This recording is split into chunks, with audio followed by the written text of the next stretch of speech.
বলে মোল্লারা বুঝে না, দুনিয়ার স্বাদ বুঝতো না। একটু গান শুই না, দেখ এর মধ্যে কি মজা। আরে মোল্লারা টিভি দেখার মজা বুঝলি না? 3 ঘন্টা 3.5 ঘন্টার ছবি, আমরা নায়ক নায়িকার ছবি দেখি, দিলের মধ্যে কি শান্তি অনুভব করি। মোল্লারা এইটা বুঝলো না। আরে আমরা রকেট বানায় ফেললাম, দুনিয়ার কত কিছুকে আবিষ্কার করে ফেললাম, মোল্লারা তো এগুলো কিচ্ছু স্বাদ বুঝলো না। মেরে দোস্ত, তোমার কথাই যদি সত্য হয়, তোমার কথা যদি সত্য হয়, যদি আল্লাহ দুনিয়াকে পাওয়ার জন্য, আল্লাহ যদি দুনিয়াকে পাওয়ার জন্য, কসব করার জন্য, কামাই করার জন্য পাঠাইতেন, কসম খোদার আল্লাহর ঘর মসজিদে সবচাইতে বড় দুনিয়া বুঝনেওয়ালা হইতেন নবীগণ, সবচাইতে বড় দুনিয়া বুঝনেওয়ালা হইতেন সাহাবাগণ, সবচাইতে বড় দুনিয়া বুঝনেওয়ালা হইতেন তাবেঈগণ, সবচাইতে দুনিয়া বুঝনেওয়ালা হইতেন আইম্মায়ে মুজতাহিদগণ, সবচাইতে বড় দুনিয়া বুঝনেওয়ালা হইতেন তাহলে আব্দুল কাদের জিলানী, সবচাইতে বড় বুঝনেওয়ালা হইতেন, সবচাইতে বড় বুঝনেওয়ালা হইতেন জুনায়েদ আল বাগদাদি, সবচাইতে বড় দুনিয়া বুঝনেওয়ালা হইতেন আবু বকর রাদিয়াল্লাহু তাআলা আনহু, সবচাইতে বড় দুনিয়া বুঝনেওয়ালা হইতেন ওমর রাদিয়াল্লাহু তাআলা আনহু। দুনিয়া যদি আসল মাকসাদ আর উদ্দেশ্য হইতো, সবচাইতে বড় দুনিয়া বুঝনেওয়ালা হইতেন উসমান রাদিয়াল্লাহু তাআলা আনহু। দুনিয়া যদি আসল মাকসাদ হইতো, সবচাইতে দুনিয়া বুঝনেওয়ালা হইতেন আলী রাদিয়াল্লাহু তাআলা আনহু। দুনিয়া যদি আসল মাকসাদ হইতেন, সবচাইতে দুনিয়া এই জমানায় বুঝনেওয়ালা হইতেন চরমনার পীর সাহেব, চরমনার পীর সাহেব। সবচাইতে দুনিয়া বুঝনেওয়ালা হইতেন তাবলীগওয়ালারা।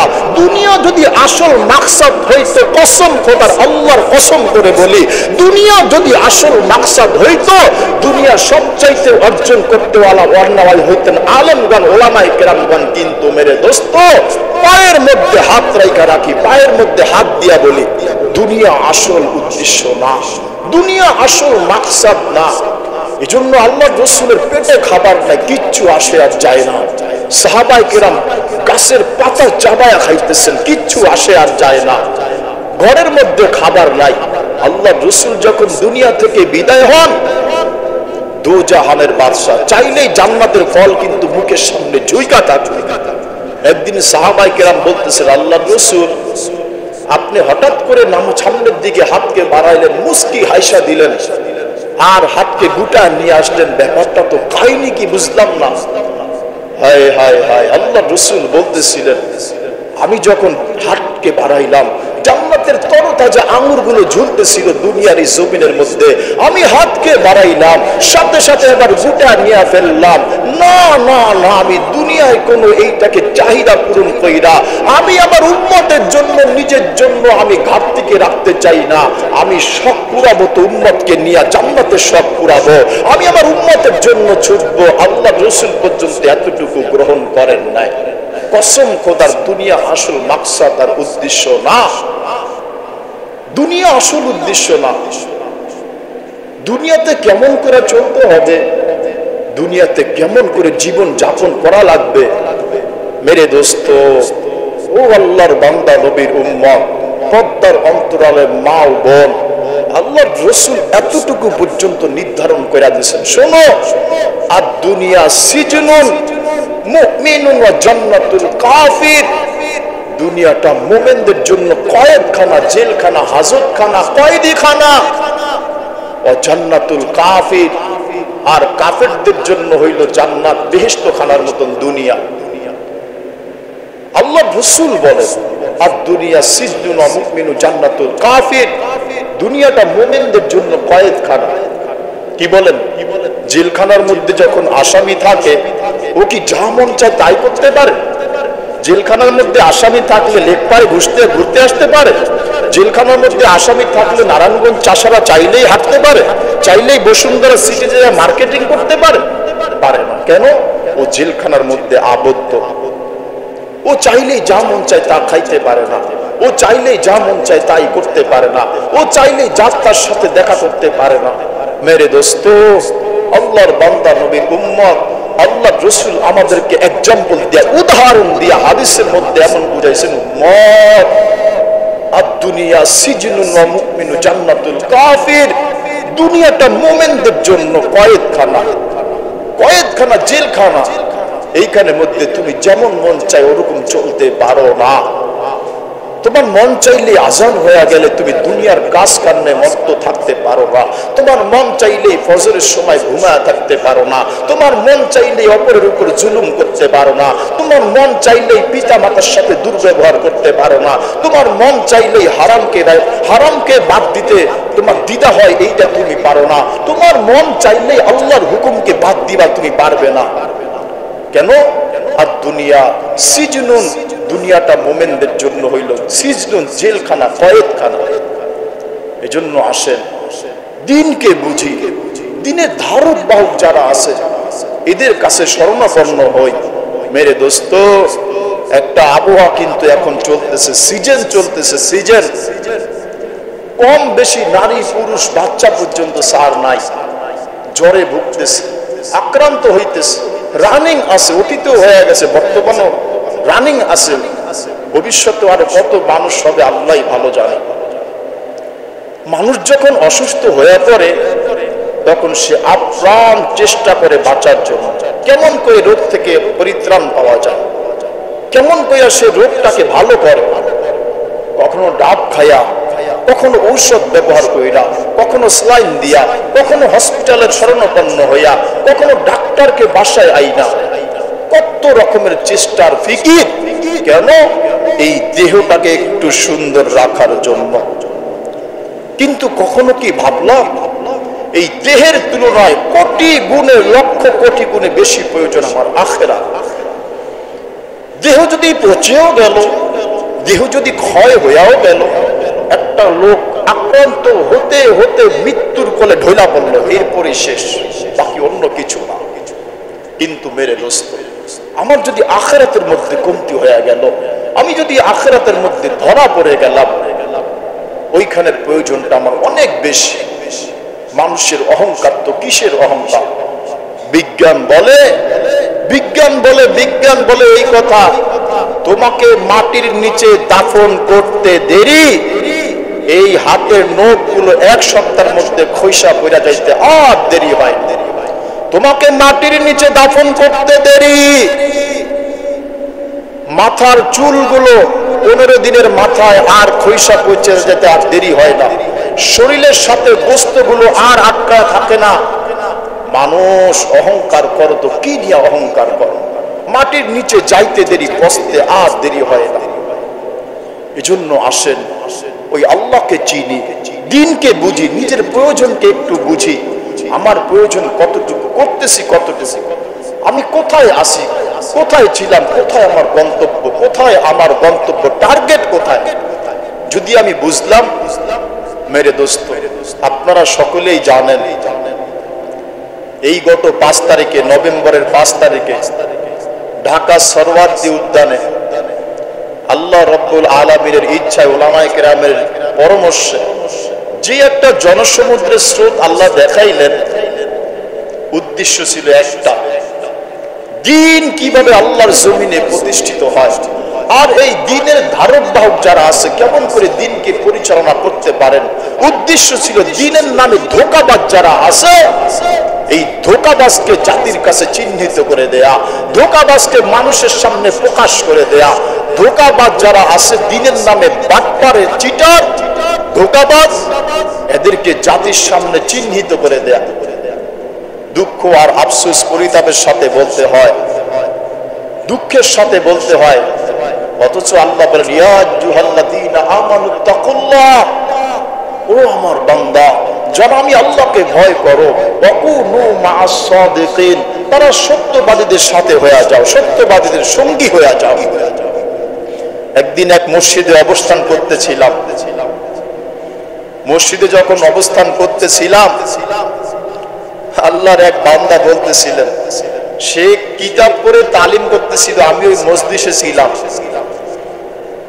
অথচ সে কিন্তু কোনো আলেম না। কসম খোদার আমি ভালো চিনি, হয়তো তাবলিগে 2-4 দিন যায় সময় দিছে, কিছুদিন তাবলিগে ঘোরাফেরা করছে, কিন্তু ওই ব্যক্তি কিন্তু আলেম না। কসম খোদার, পবিত্র মিম্বরে বলতেছে, ও কিন্তু আলেম না। ও কিতাবকে হাতে নিয়ে পড়তেছে, ওয়াকুনু মা'আস সাদিকিন, আল্লাহ বলছে সাদিকিনদের সাথে থাকার জন্য। আল্লাহ তো এই কথা বলেন না ওয়াকুনু মাআল আলিমিন, আলেমদের সাথী হয়ে যাও। নাউজুবিল্লাহি মিন যালিক। ও কিন্তু তরজমাও জানে না, তরজমা জানবে দূরের কথা, ও কিন্তু আলেমও না, 2-4 ক্লাস মাদ্রাসাতে পড়ছে এমনও না। হাতের মধ্যে কিতাবকে নিয়ে আমি উপস্থিত ছিলাম মজলিসে। আবার ভাইবেন না আলহামদুলিল্লাহ আমাদের নূরবাগ মসজিদে এই ঝামেলা নাই, বলেন না আলহামদুলিল্লাহ। অন্য মসজিদের কথা বলতেছি। ও আল্লাহর কোরআনের আয়াত পড়ে বলতেছে ওয়াকুনু মাআস সাদিকিন, আল্লাহ বলছেন সত্যবাদীদের সাথে থাকতে। কই কোথায় বলছে আল্লাহ আলেমদের সাথে থাকতে? কেমন করে জাতিকে ধোঁকা দেয়। এই ধোঁকাবাজ একটা নাম হলো এতাত পার্টি, সাদিয়ানি পার্টি যাদেরকে বলা হয়। আস্তে আস্তে আস্তে বীজ বপন করতে করতে আলেম থেকে কেমন করে মানুষকে দূরে রাখা যায়, কেমন করে আলেম ওলামা থেকে দূরে রাখা যায়, এই পায়চারা তারা করতেছে। জাতির ওলামায়ে কেরাম রাহবার যখন দেখলেন না না না এদেরকে আর সুযোগ দেয়া যায় না, সুযোগ দিতে দিতে দিতে এই পর্যন্ত চলে আসছে, এই পর্যন্ত চলে আসছে। বলতে বলতে এদের নেতা তো এতদিন বলতো, এখন ছেলেবেলাও বলতে আরম্ভ করে দিছে। এদের একজন বইলাই ফেলছে ওয়াকুনু মাআস সাদিকিন। আল্লাহ বলছেন কোরআনে সত্যবাদীদের সাথে থাকতে, আল্লাহ তো বলেন না আলেমদের সাথে থাকতে, বলেন না নাউজুবিল্লাহি মিন যালিক। ওয়াকুনু মাআস সাদিকিনের মিসদাক কারা তুমি তো জানোই না। আরে তুমি তো এতটুকু পর্যন্ত জানো না আলিফের মধ্যে নোক্তা আছে কি নাই, তুমি তো জানো না আরবি হরফ কয়টা, তুমি তো জানো না আল্লাহ এই হরফগুলোকে কেন সৃষ্টি করছেন, তুমি তো জানো না কোরআন শরীফে কয়েকবার তাফসীর আছে, তুমি তো জানো না ওলামায়ে কেরামের শরণাপন্ন না হইলে হিদায়াত থেকে দূরে সরে যাইতে হয়। তুমি জাতিকে ধোঁকা দিয়ে বুঝাইতেছে তাই না?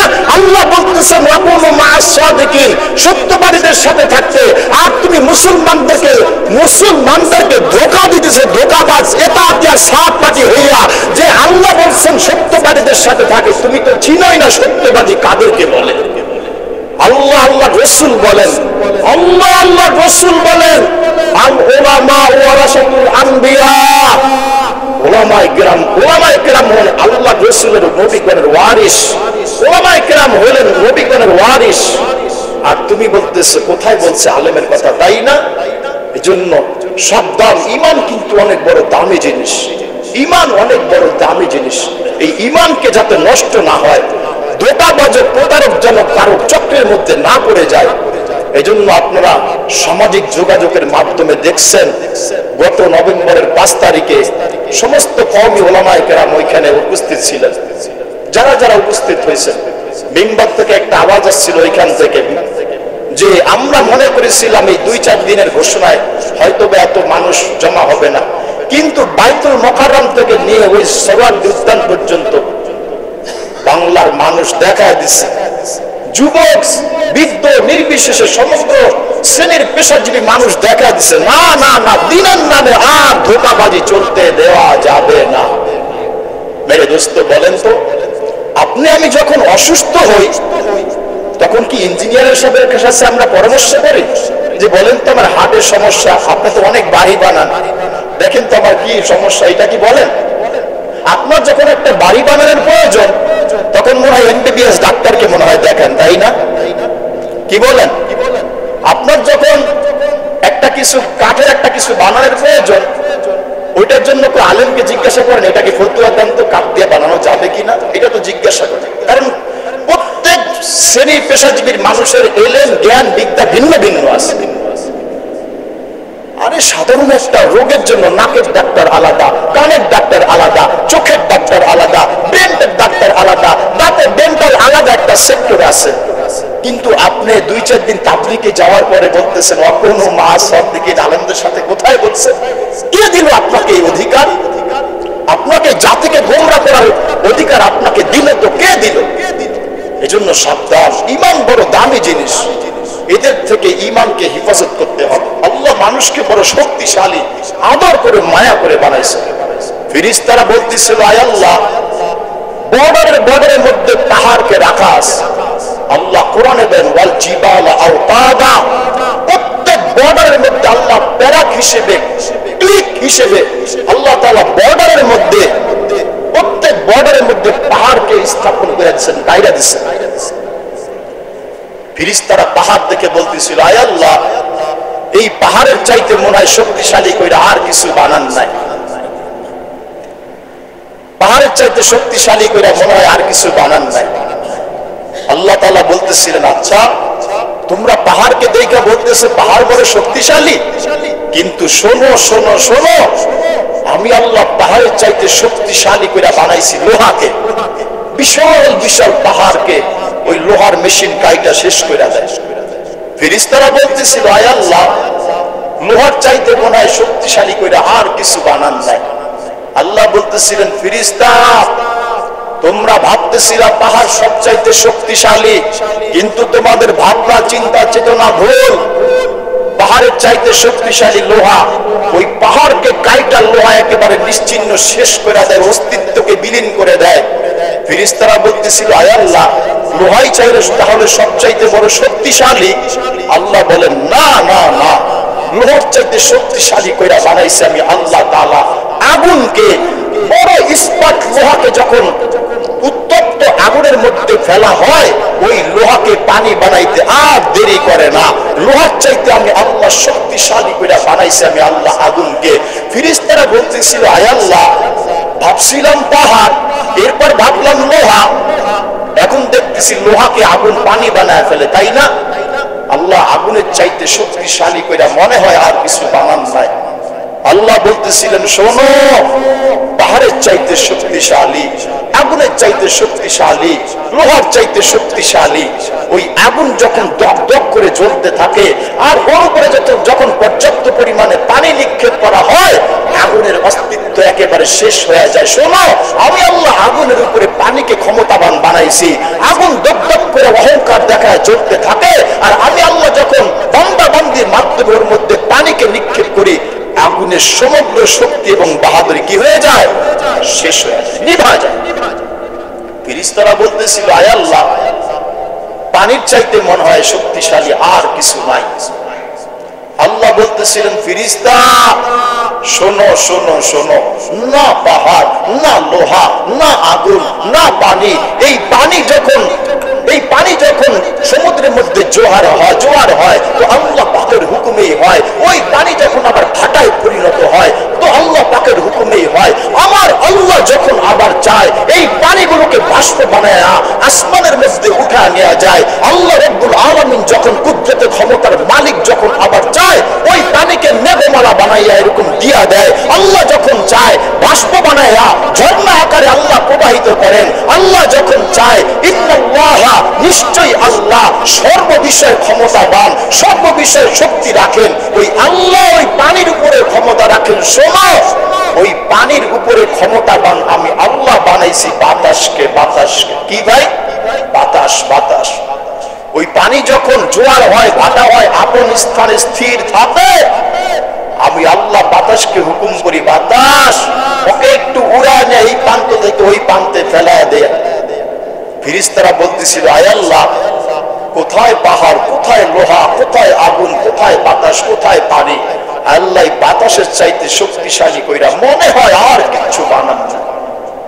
হায় হায় হায়, আল্লাহ বলতেছিলেন, ফেরেশতা তোদের দিলের মধ্যে ধারণা পানি শক্তিশালী, তোমাদের দিলের মধ্যে ধারণা লোহা শক্তিশালী, তোমাদের দিলের মধ্যে ধারণা আগুন শক্তিশালী, তোমাদের দিলের মধ্যে তামান্না ধারণা, তোমার মেজাজ মস্তিষ্ক বুঝ হইল এইটা বাতাস শক্তিশালী। কিন্তু শোনো শোনো শোনো শোনো, এই সমগ্র কিছুর উপরে শক্তিশালী কইরা আমি আল্লাহর কুদরতি হাতের ছোঁয়া যে মানুষের মধ্যে ব্যবহার করছি, ওই মানুষ হইল সবচাইতে শক্তিশালী। ওই বান্দা যখন দান হতে দান করে, মায়ের জন্য দান করে, বাবার জন্য দান করে, আখিরাতকে গুছানোর জন্য দান করে, মসজিদে দান করে, মাদ্রাসায় দান করে, এক কথায় দিনের সমস্ত কল্যাণমূলক জায়গার মধ্যে দান করে। আর ওই দান যখন সে করে, ওই আগুনের চাইতে শক্তিশালী হয়ে যায়। ওই দান তার পাহাড়ের চাইতে শক্তিশালী হয়ে যায়। ওই দান তার পানির চাইতে শক্তিশালী হয়ে যায়। ওই দান তার পাহাড়ের চাইতে শক্তিশালী হয়ে যায়। ওই দান তার বাতাসের চাইতে শক্তিশালী হয়ে যায়। এই সব কিছুর উপরে আমি আল্লাহ মানুষ যখন দান করলো আর আখিরাতের জন্য সঞ্চয়কে গুছাইলো, ওই মানুষের দানকে আমি আল্লাহ সব কিছুর উপরে শ্রেষ্ঠত্ব প্রাধান্য শক্তি দিয়া আমি আল্লাহ ওই মানুষের দানকে আমি আল্লাহর দরবারে কবুল করে নিয়ে আসি।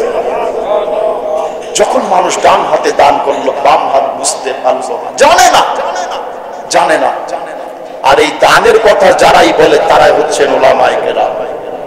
আপনি আমি ইতিহাস আছে পকেট ভরা, চেয়ারম্যানের ইতিহাস আছে পকেট ভরা, গরিবের ডাল চাল পর্যন্ত খাওয়া ফেলানোর ইতিহাস আছে, কিন্তু উলামায়ে কেরাম আর মসজিদের জন্য মাদ্রাসার জন্য আজকে দুঃখের সাথে বলতে হয়, যদিও আমার এগুলো অভ্যাস না, নিজ কানে শুনছি বিধায় বলি। এক গাড়ির মধ্যে যখন ছিলাম, এক গায়িকার গান বাজতেছিল, মাওলানারা নামাজ পড়ায় নিজে নামাজ পড়েন না, বলেন না নাউজুবিল্লাহ মিন জালিক। কি বলে গানের মধ্যে? মাওলানারা নামাজ পড়ায় নিজে নামাজ পড়ে না, শরীয়তের ইলম জানে মারিফত তো জানে না। আকল কতটুকু পর্যন্ত পচন ধরলে এই শব্দগুলি উক্তিগুলি বলে? আলেমকে মানুষ থেকে দূরে সরানোর জন্য যত রকমের পায়চারা চলতেছিল, যত রকমের চক্রান্ত চলতেছিল, মেরে দোস্ত আপনার আমার সাধারণ জ্ঞানের মধ্যে ধরা সম্ভব না। আলেম বুঝে ফেলে কে কোন ধরনের চক্রান্ত করতেছে, কোরআন হাদিসের দৃষ্টিতে সে বুঝে ফেলে। ও যে বললো মাওলানারা নামাজ পড়ায় নিজে নামাজ পড়ে না, এই কথার অর্থ কি জানেন? এই কথার অর্থ হলো, এক ব্যক্তি পেঁয়াজ বিক্রি করে কিন্তু পেঁয়াজ সম্পর্কে সে জানে না, এক ব্যক্তি আলু বিক্রি করে আলু সম্পর্কে সে জানে না, এক ব্যক্তি ইঞ্জিনিয়ার বাড়ি নির্মাণ করে বাড়ি সম্পর্কে সে ধারণা রাখে না, এক ব্যক্তি ডাক্তার সে ডাক্তারি বিদ্যা বুঝে না। এই কথাগুলো যতটুকু বাস্তব, মাওলানারা নামাজ পড়ায় নিজে নামাজ পড়ে না, এই কথাগুলো অতটুকুই বাস্তব। জাতিকে ধোঁকা দেওয়ার জন্য কত রকমের পায়চারা দুনিয়ার মধ্যে চলে। এই জন্য দুনিয়ার মধ্যে ছোট্ট একটা জিন্দেগি আল্লাহ আপনাকে আমাকে দিয়েছেন, খবরদার ধোঁকায় না পড়ি, ধোঁকায় না পড়ি। ছোট্ট একটা জিন্দেগি বানা যায়, নিয়ে যাইতে হবে, মালিকের সামনে পেশ করা লাগবে। আল্লাহ আমাদের সবাইকে দ্বীনের সঠিক সহি বুঝ দান করেন, আমিন। যারা